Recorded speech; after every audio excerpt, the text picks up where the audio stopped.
50 anos depois. Segunda parte. Calma e sacrifício. Euvídio Lucíus encontrava-se entre a Tessália e a Beócia quando lhe chegou a notícia do falecimento do pai. Inútil cogitar uma visita a Roma com o fim de confortar o coração desolado dos seus, não somente porque muitos dias já se haviam escoado, como também devido aos seus labores intensos no cargo a ele confiado pelos caprichos do imperador. Entre os mármores e preciosidades da antiga Fócida, em cujas ruínas era obrigado a utilizar os seus talentos na escolha de material aproveitável às obras de Tibur, sentiu no coração um vácuo imenso. O genitor era para ele um amparo e um símbolo. Aquela morte deixava-lhe na alma uma saudade imorredoura. Os longos meses de separação do ambiente doméstico decorriam pesadamente. Debalde atirava-se ao trabalho para fugir ao desalento que, a miúde, lhe invadia o coração. Embora a comitiva imperial permanecesse em Atenas, junto de Adriano, ele nunca estava livre das convenções sociais e políticas no ambiente de suas atividades diuturnas. Sobretudo, Cláudia Sabina nunca o abandonava na faina do esforço comum, cooperando na sua tarefa com decisão e com êxito, reconquistando-lhe a simpatia e amizade de outros tempos. Euvídio Lucíus, porém, se lhe admirava a capacidade de trabalho, não poderia transigir no tocante aos sagrados deveres conjugais, guardando a imagem da esposa no santuário de suas lembranças mais queridas, com lealdade e veneração. Recebia suas cartas afetuosas e confiantes como um estímulo indispensável aos seus feitos e acariciava a esperança de regressar a Roma em breve tempo, como alguém que aguardasse ansioso o dia de paz e liberdade. Desde muito, porém, o generoso patrício trazia o íntimo onusto de preocupações e de sombras.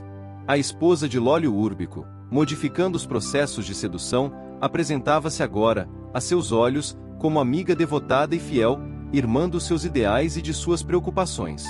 No fundo, a antiga plebeia conservava a paixão desvairada de sempre, acompanhada dos mesmos propósitos de vingança para com Alba Lucínia, considerada como usurpadora da sua ventura.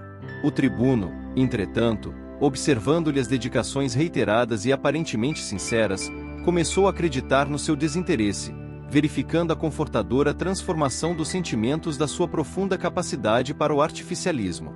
Cláudia Sabina, contudo, continuava a querê-lo desvairadamente. O constante adiamento de suas esperanças represava-lhe a paixão com mais violência. No íntimo, experimentava os padecimentos de uma leoa ferida, mas a verdade é que, a cada investida do seu afeto, Euvídio lhe fazia perceber o caráter sagrado das obrigações matrimoniais de ambos, indiferente ao seu olhar ansioso e às suas aspirações inconfessáveis. A mulher de Lólio Úrbico desejava ser amada sim, com tanta fidelidade e devotamento, mas os sentimentos grosseiros do coração não lhe deixavam perceber as vibrações mais nobres do espírito. Sabia tão somente que amava Euvídio Lucíus com todos os impulsos do seu temperamento lascivo. Para realizar os seus propósitos inconfessáveis, não recuaria. Odiava Alba Lucínia e não trepidaria em lhe impor a vingança mais cruel, desde que conseguisse voltar às delícias do antigo amor, feito de exclusividade e violência. Cláudia percebeu que o tribuno, apegado às concepções do dever, poderia ser vencido tão somente por uma dissimulação a toda prova, e por isso cercava Euvídio de atenções carinhosas e constantes dedicações. Quando, acidentalmente, se referia à esposa ausente, tinha o cuidado de elogiá-la, esforçando-se por colorir os conceitos com o melhor tom de sinceridade.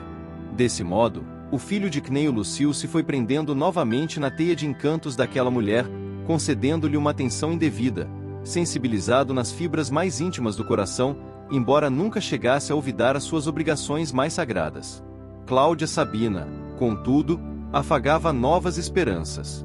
Aos seus olhos, bastaria afastar do caminho a figura incômoda de Alba Lucínia para assegurar a sua bastarda felicidade.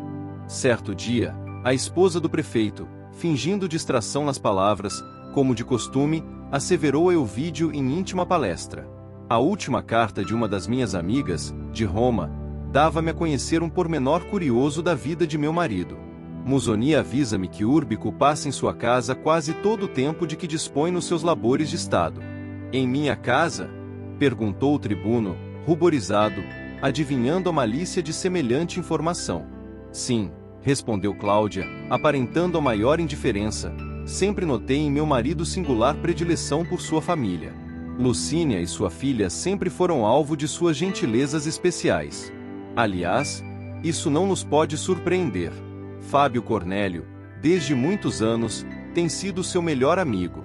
Sim, isso é incontestável, exclamou Elvídio, algo desapontado com semelhantes alusões ao seu lar. Sabina percebeu que aquele instante era favorável para iniciar o tenebroso plano, e fingindo interesse pela paz doméstica de Elvídio Lucius, acrescentou sem piedade. Meu amigo, aqui entre nós, devo dizer-lhe que meu marido não é um homem que justifique os mais preciosos costumes do ambiente romano. Avalie quanto me custa fazer-lhe esta confidência, mas desejo zelar pela paz do seu lar, acima de tudo.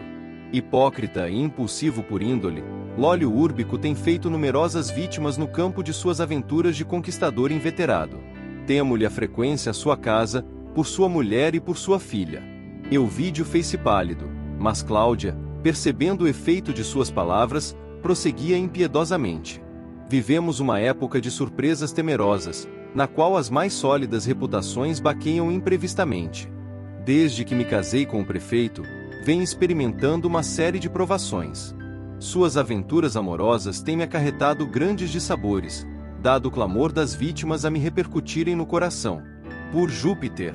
Murmurou o tribuno, fortemente impressionado. Não posso contestar as suas apreciações, mas quero crer que Fábio Cornélio não se poderia enganar por tantos anos, elegendo no prefeito um de seus melhores amigos. Sim, esse argumento parece forte à primeira vista, respondeu Sabina com argúcia.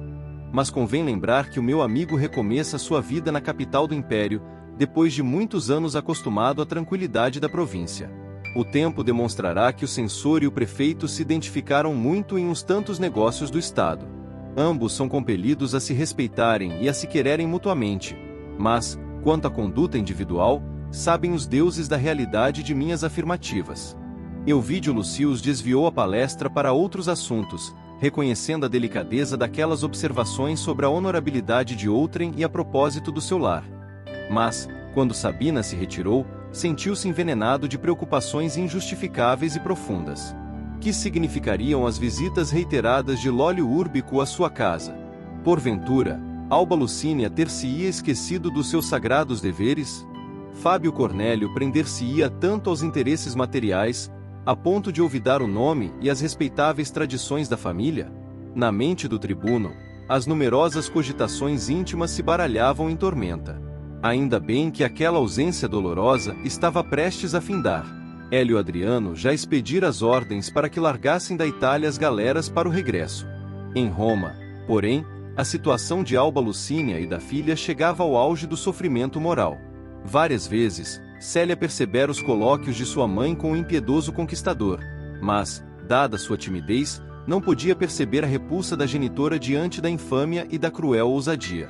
Lucínia, a seu turno, algumas vezes deparara com o prefeito dos pretorianos em visita à sua casa, quando de suas curtas ausências junto das amigas, encontrando o implacável perseguidor em conversação com a filha, que o acolhia com a tolerância dos seus bons sentimentos, de modo a não ferir o coração materno, salientando-se que a esposa de Elvídio temia, sinceramente, a presença daquele homem cruel, transformado em demônio do seu lar. A nobre senhora, abatida e doente, pensou em expor a situação ao velho pai, e todavia, considerou que o censor já deveria ter percebido, de longa data, a sua posição angustiosa, do ponto de vista moral, supondo, portanto, que, se ele silenciava, é que lhe sobravam ponderosas razões para fazê-lo. Muitas vezes tentou falar à filha sobre tão delicado assunto, supondo-a também vítima das perseguições insidiosas do inimigo da sua paz. Todavia, Célia, com a sua natural pudicícia, jamais deu ensejo às confidências maternais, desviando o curso das conversações e multiplicando os carinhos para com ela, em cujo coração adivinhava as mais angustiosas inquietações. Afinal, quando faltavam 2 meses para o regresso definitivo de Elvídio, Alba Lucínia acamou-se, extremamente abatida. Mais de 1 ano fazia que o imperador se ausentara. Foram 14 meses de angústias para a filha de Fábio Cornélio, cuja saúde não pudera resistir ao embate das provações mais penosas. Célia, igualmente, tinha as faces descoradas e tristes. Através dos seus traços, podia observar-se um enfraquecimento orgânico. As preocupações filiais se traduziam por longas noites de insônia, que acabaram por lhe arruinar a saúde, antes vigorosa. Com a sua ternura inata, ela tudo fazia por consolar a mãezinha combalida. Dos portos da Itália foram enviadas 4 grandes galeras para o regresso de Adriano e sua comitiva. A primeira embarcação, chegada ao litoral da Ática, foi disputada pelos elementos mais ávidos de retornar ao ambiente romano, entre os quais Cláudia Sabina, que pretextava a necessidade de voltar quanto antes, considerando os apelos do seu círculo doméstico. Euvídio Lucius estranhou aquela pressa, mas não podia adivinhar o alcance de seus planos. Ele também desejaria regressar urgentemente, mas era obrigado a atender ao convite do imperador para fazer-lhe companhia na embarcação de honra, que chegaria a Ostia 8 dias depois das primeiras galeras. Dali a alguns dias, a mulher do prefeito dos pretorianos chegava à capital do império com o avanço de uma semana, de molde a cogitar da realização dos sinistros projetos de vingança que lhe trabalhavam a mente. O marido recebeu-a com a frieza habitual, e os servos da casa, com a angústia que a sua presença lhes facultava. Cláudia Sabina teve meios de fazer chegar a notícia de sua volta à sua cúmplice, encarecendo-lhe a visita com a possível urgência. Em frente de sua cúmplice, a quem dispensava o máximo de generosidade, a antiga plebeia disse-lhe ansiosamente: Atéria, chegou o momento de jogar a última cartada na minha partida. Realizarei meu projeto sem vacilar nas minhas atitudes, e, quanto a ti, receberás agora o prêmio da tua dedicação. Sim, senhora, retrucou a serva com olhar cúpido, considerando a propina. Como vai a mulher de Ovídio? A patroa vai muito abatida e doente. Ainda bem, murmurou Sabina, satisfeita. Isso favorece a execução dos meus planos. E, depois de fixar na companheira os olhos ansiosos, acentuou de maneira singular: E Atéria, estás preparada para o que possa acontecer? Sem dúvida, minha senhora. Entrei em casa do patrício Euvídio Lucius para vos servir exclusivamente. Não te arrependerás por isso, disse Sabina com decisão. Ouve-me. Estamos ao termo da missão que te retém junto de Alba Lucínia. Espero do teu esforço o último serviço de colaboração na minha tarefa de amplo desagravo do passado doloroso. Tenho sido generosa contigo, mas desejo assegurar o teu futuro pelos bons serviços que me has prestado. Que desejas para descanso da tua velhice no seio da plebe desamparada? Depois de pensar um momento, a velha serva murmurou satisfeita, como se já houvesse realizado, no íntimo, todos os cálculos imprescindíveis a uma resposta mais exata. Senhora, sabeis que tenho uma filha casada, cujo marido vem arcando com a maior miséria nos seus dias de tormento e de pobreza. Valério, meu genro, teve sempre grande amor à vida do campo. Mas, em sua penosa condição de liberto pobre, jamais conseguiu amealhar o suficiente para adquirir um trato de terra onde pudesse fazer a felicidade da família. Meu ideal, portanto, é possuir um sítio longe de Roma, onde me recolhesse junto dos filhos e dos netos que me estimarão, como hoje, nos dias próximos da decrepitude e da invalidez para o trabalho. Teus desejos serão satisfeitos, exclamou a mulher do prefeito, enquanto Atéria escutava cheia de alegria. Vou indagar o custo de um sítio aprazível e, no momento oportuno, dar-te-ei a quantia necessária. E que devo fazer agora para lograr semelhante ventura? Escuta, disse Cláudia com gravidade. De hoje a uma semana, Euvídio Lucius deverá estar de volta. Na tarde de sua chegada, deverás procurar-me para receber instruções.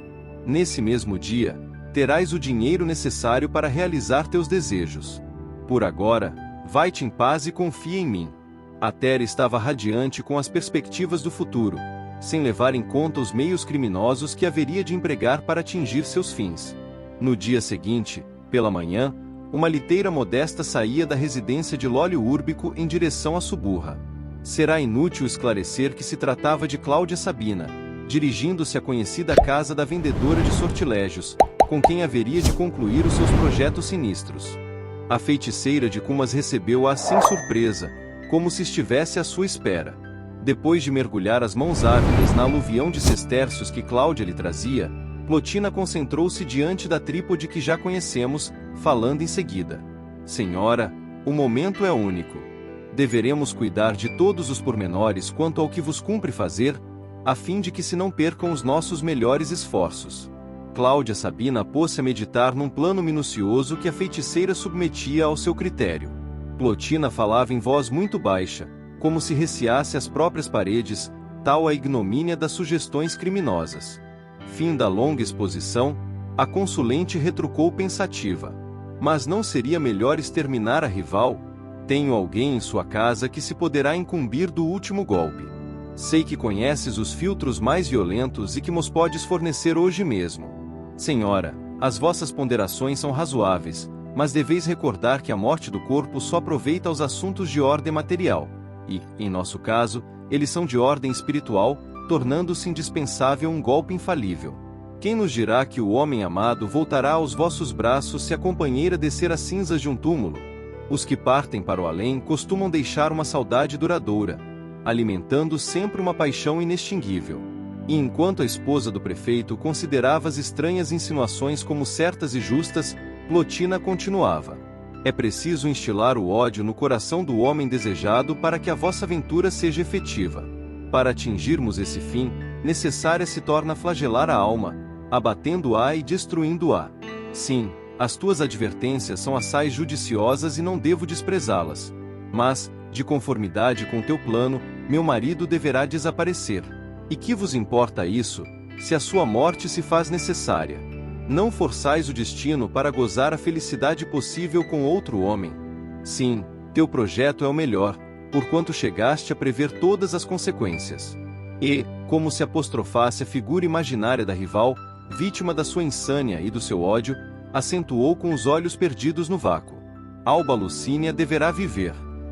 Relegada a uma plana inferior, com a sua vergonha, padecerá o desprezo e a execração que tenho padecido. Plotina levantara-se.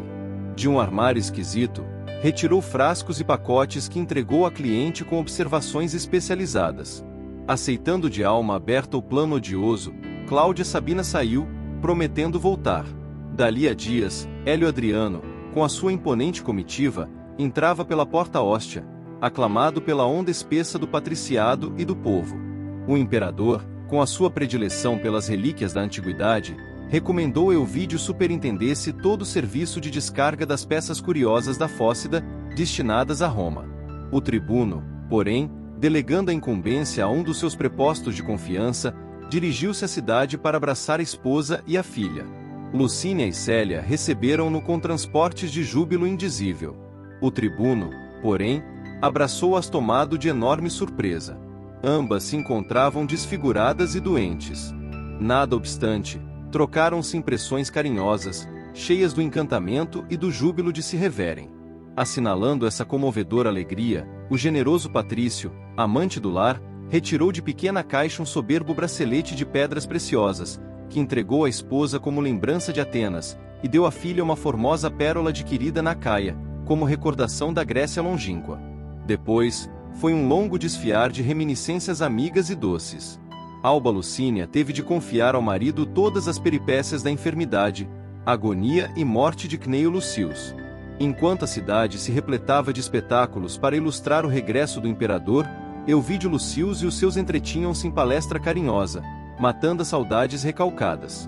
Todavia, quando os derradeiros clarões do sol preludiavam o crepúsculo, o patrício disse à esposa com grande ternura: agora, querida, regressarei à Hóstia, onde sou obrigado a pernoitar ainda hoje. Amanhã estarei definitivamente reintegrado em casa, a fim de organizarmos a nossa vida nova. Já me avistei com Fábio Cornélio, que acompanhou o imperador ao lado do prefeito, mas somente amanhã poderei estar com Márcia, para ouvi-la acerca de meu pai e dos seus últimos desejos. Mas as responsabilidades em Hóstia são assim tão imperiosas? Perguntou Alba Lucínia preocupada. Para os serviços do imperador não teria bastado a ausência de mais de um ano? Sim, querida, faça mister cumprirmos o dever nas suas características mais severas. Adriano incumbiu-me da verificação de todas as relíquias transportadas da Grécia e não posso confiar tão somente no trabalho dos servos, dado o valor considerável da carga em apreço. Mas não te amofines com isso. Lembra-te de que amanhã aqui estarei para consertar os nossos planos familiares. Alba Lucínia aqueceu com um sorriso triste, como se estivesse frente ao inevitável. Seu coração, porém, desejava a presença do companheiro para confiar-lhe imediatamente os seus íntimos dissabores. Ao cair da tarde, a liteira de Elvídio saía de casa apressadamente. Alba Lucínia recolhia-se ao leito, cheia de novas esperanças, enquanto a filha voltava às suas meditações. Alguém, contudo, saía da residência do tribuno, cautelosa e apressadamente, sem despertar a curiosidade dos serviçais domésticos. Era Atéria, que se dirigia para o Capitólio.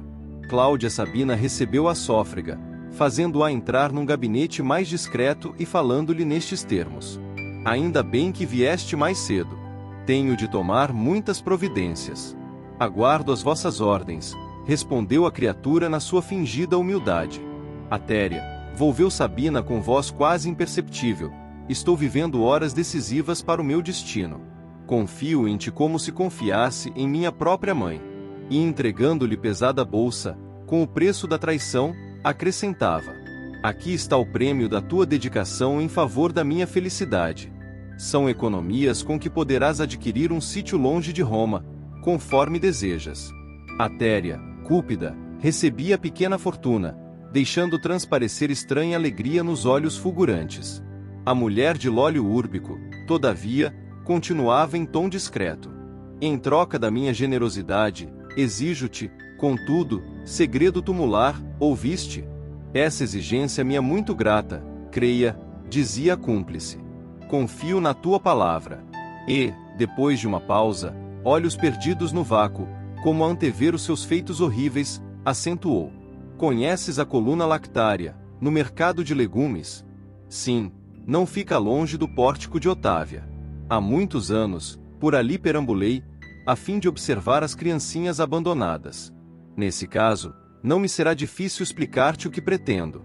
Começou a falar com a velha serva em voz muito baixa, expondo-lhe os seus projetos, enquanto Atéria ouvia, admirada, mas aquecendo a todas as sugestões. Cláudia Sabina parecia alucinada. O olhar abstrato e a expressão tinham um quê de sinistro. Como que concentrada no único propósito de efetivar os seus planos, dirigia-se à velha serva maquinalmente. Atéria, disse, entregando-lhe um pequenino frasco, esse filtro dá repouso físico e sono prolongado. Ao ministrá-lo, é preciso que Alba Lucínia descanse tranquilamente. Confiando-lhe outro frasco, afoitamente acrescentou: leva também este. Terás necessidade de tudo isso. E, enquanto a serva guardava os elementos do crime, acentuou: que os deuses da minha vingança nos protejam. Até que enfim chegou o instante da desforra. Sim, Atéria, amanhã Ovídio Lucio saberá, para todos os efeitos, que a esposa lhe foi infiel, apresentando-lhe o fruto de um crime. A escolha da criança ficará ao teu critério. Poderei contar absolutamente contigo? Pela fé no poder de Júpiter, podeis confiar em mim, senhora. Irei à coluna lactária depois da meia-noite e levarei comigo a criança. A coluna lactária, no mercado de legumes, ou fórum olitório, era o local onde se expunham diariamente os recém-nascidos rejeitados. Os recém-nascidos eram ali abandonados às dezenas. Assentada a combinação sinistra, a noite já havia desdobrado sobre Roma o seu manto de sombras espessas. Todavia, enquanto Atéria retornava à casa dos Amós, Cláudia Sabina privava-se das festas noturnas do imperador, encaminhando-se à porta de Ostia apressadamente. Encontrando-se lá com o filho de Cneio Lucius, solicitou-lhe o favor de uma palavra em particular, no que foi imediatamente atendida. Euvídio, falou a perversa criatura, com a sua facilidade de dissimulação, aqui estou para prevenir-te, reservadamente, de graves acontecimentos, aliás já por mim previstos quando na Grécia. Mas que acontecimentos? Interrogou o patrício com ansiedade. Deves estar preparado para ouvir-me, pois acredito que o prefeito dos pretorianos, com a bruteza dos seus sentimentos, chegou a macular a honra da tua casa. Impossível! Exclamou o tribuno com veemência. Entretanto, deves ouvir Alba Lucínia imediatamente, verificando até que ponto conseguiu Lólio Úrbico introduzir-se no teu lar. Eu não posso duvidar de minha mulher sequer um minuto, revidou com sinceridade. Queres ou não ouvir-me até o fim, para conheceres os pormenores do fato? Perguntou Sabina, encolerizada. Ouvi-la-ei com prazer, desde que o assunto não se refira à minha família e à honra da minha casa. É possível que tua opinião amanhã se modifique. E, despedindo-se bruscamente do homem de suas paixões, que sabia defender as tradições do lar e da família, a antiga plebeia regressou ao Capitólio, mais que nunca interessada no desdobramento dos seus sinistros desígnios. O gênio do mal que lhe falava no coração preparava para aquela noite os acontecimentos mais terríveis. Enquanto a vemos, pela madrugada, a examinar documentos e pergaminhos no gabinete de Lólio Úrbico, acompanhemos Atéria até o mercado de legumes. A sociedade romana já se havia habituado a ver, junto da coluna lactária, os míseros enjeitadinhos. Esse local de triste memória, onde muitas mães abnegadas acolhiam pobres crianças abandonadas, constituía como que os primórdios das famosas rodas dispostos nos estabelecimentos de caridade cristã, que floresceriam mais tarde para o mundo. À claridade mortiça da lua, antes do amanhecer, a velha serva verificou a presença de 3 míseros pequeninos. Um deles, porém, chamou-lhe a atenção pelos seus suaves vagidos de recém-nascido.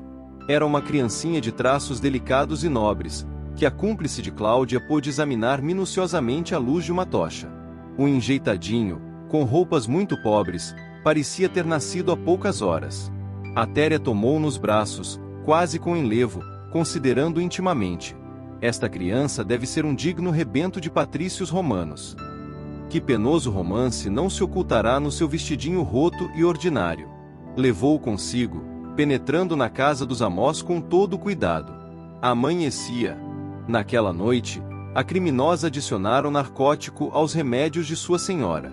Entrou no quarto onde a esposa de Ovídio repousava tranquilamente, depositou a criança ao seu lado, envolvendo-a no ambiente tépido das coberturas.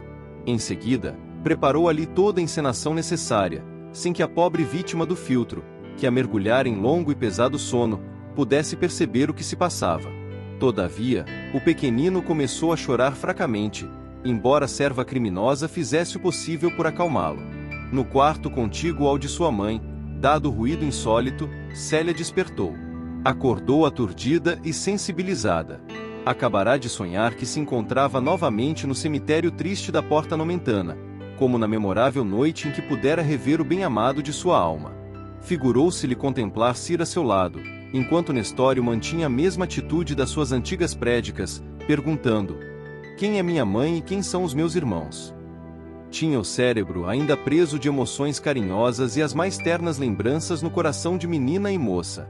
Nesse instante, o ruído insólito chegou-lhe aos ouvidos.